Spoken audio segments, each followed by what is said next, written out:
the Odell situation, are there any conversations you have to have with your defensive players, just, about not turning this into a distraction? No, I mean, all our guys are really focused on the game, so we're just worried about that. I know it's an unfortunate situation, and that's really something Andrew and Kevin are handling, but I think the guys are really focused on playing Cincinnati. To go back to the Pittsburgh game, obviously, you didn't win, but the Mm-hmm. defense played so well, held them to 15 points. Is there anything that you can take away that it was a really good game on your side of the football anyway? I really don't concern myself with the points. It's Mm-hmm. like defensively, did you play well enough to win? And we left some plays out there. They had some long drives, the time of possession where they ended up scoring. Um, the 4th and 2 play that they made, the guy made a great play, but we had to make a great play. And we had a chance at the end of the game to really try to get the ball back to the offense, and we didn't do it. So there's a few plays out there, but there's some good things we can build off of. But we just have to play well enough for us to win. When you look at the way Najee Harris ran Yeah. on Sunday, what is applicable to the way that Joe Mixon runs, and what needs to be cleaned up? No, they're similar. Both bigger backs. They're physical. Joe Mixon has great balance and body control. He'll start inside and he'll bounce it. He'll be on the edge. So we really have to be gap sound, and then we have to gang tackle. You need more than one guy there. And it's very similar. They're both good backs, and I know they're definitely going to try to run the ball against us. So when you see that, and Yeah. when you see that and you see what happened with Najee and the Yeah. Steelers, what really needs to be cleaned up? It's just more, for us, it's just more making sure that we're gap secure. The guys are doing their job, staying in their gaps, and then when it's tackling, just getting multiple hats to the ball carrier. He's a big guy, so he's falling forward. So we want to hit him with 2 or 3 guys and just limit the yardage, and we didn't do a good enough job of that, on Sunday. Does Joe Burrow look any different than? Sorry, does Joe Burrow look any different than he did when you had to face him twice last year? Nah, he looks the same. I think they threw the ball 128 times against us in 2 games. So he's still throwing it a lot. But the thing you see, he's very composed. He goes through his progressions. He'll stay in the pocket and take a hit to get rid of the ball. He's spreading the ball out to all the receivers based on what the coverage is. So he's the same guy, really good young player, and we're at to play at our best to have a chance. And then what does Chase do for their offense? He's dynamic. He's a playmaker. They definitely put him in positions to try to get matchups one-on-one. He can beat you vertically down the field. They can throw him the ball short, and he's great run after the catch. So a great addition to their team, and definitely got to have a plan to deal with them. Joe, I saw Miles tweet something about great's not going to be good enough anymore. What's that? Miles, like he says, he's playing great, but he Yeah. needs to do even more. Right. So do you see him have another level he can take his game to? Yeah, and I think that's Miles just being Miles. I think he wants to affect the game more. If he gets 2 sacks, he wants 4. You know what I mean? So it's good, when your best player on defense is saying that, because I think the other guys will follow. And we're trying to get as much out of him as we can, too, I promise. And I know last year he started out so hot with the strip sacks. Yeah. And I'm sure he's trying to do the same Yeah. thing, but is there anything different that's keeping him from getting one this year? No, it's just we've been unfortunate just in terms of the takeaways. We have to get him because it changes the game. And Miles he's had a bunch of sacks, and he's trying to strip the ball. It just hasn't come out. Hopefully it starts this week, and hopefully we start taking the ball away more. In regards to the takeaways, you see you out there practicing Mhm. with the DBs, catching the ball, Mhm. being in those situations. Is there anything more you can do to prepare them, or is it just a matter of luck and being in the right place, right time? Yeah, we talk about it. I don't think it's luck. I think if you do your job and you play technique, that the takeaways will come. I think we're doing more things to emphasize it. We chart them every day. I'm making a cut up, showing the players opportunities where we did ball search or turn the ball over, and then opportunities where we missed. And I think it comes down to guys running to the ball, doing their job, and taking advantage of the situation. What are some of those things you're doing to emphasize those takeaways more than? It's the takeaway circuit that we do. We change it up a little bit, how we do it, to make it more about the defense instead of a position group.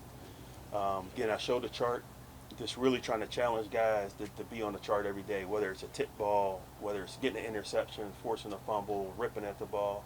And you show them the tape, because you want to show them examples of those guys doing it the right way and examples where maybe they miss, where they can just do a little bit more. So trying to hit them a couple different ways, but really I don't want to make so much of a big deal out of it the guys get paranoid either. So we'll see what happens. Hopefully we get some this week. When you watch the film, how is it obvious that Joe Burrow and Jamar Chase have had a lot of years together? What are the things that tell you these guys really know each other? I think it's the timing of the routes. I think whenever, you always see our quarterbacks out here anywhere I've been, and I think based on the route they're running, the timing, that connection that they know exactly when that guy's going to break his route off, or the receiver knows exactly when the ball's coming out. And I think that time they spent together, you can see it just on some of the routes that they're throwing.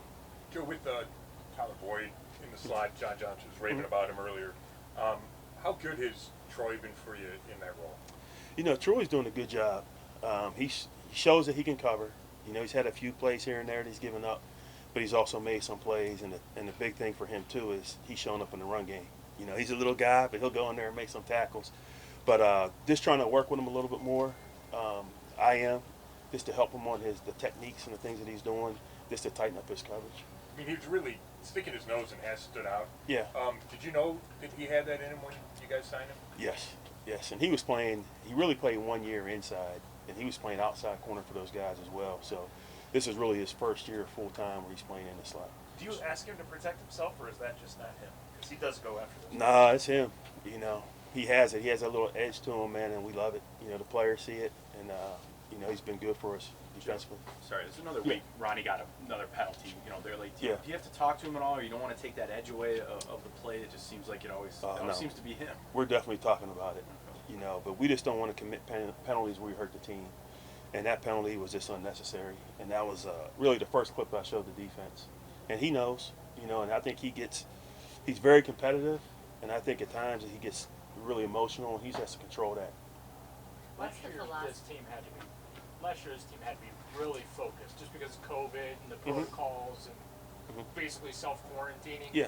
And football was kind of like the escape, right? You couldn't live a normal life. but Right. You at least got to come to work every day and Right. do that. Right. Do you see the same sense of focus in this team that there was a year ago? Yes. Because it's our job. I mean, that's what we're here to do.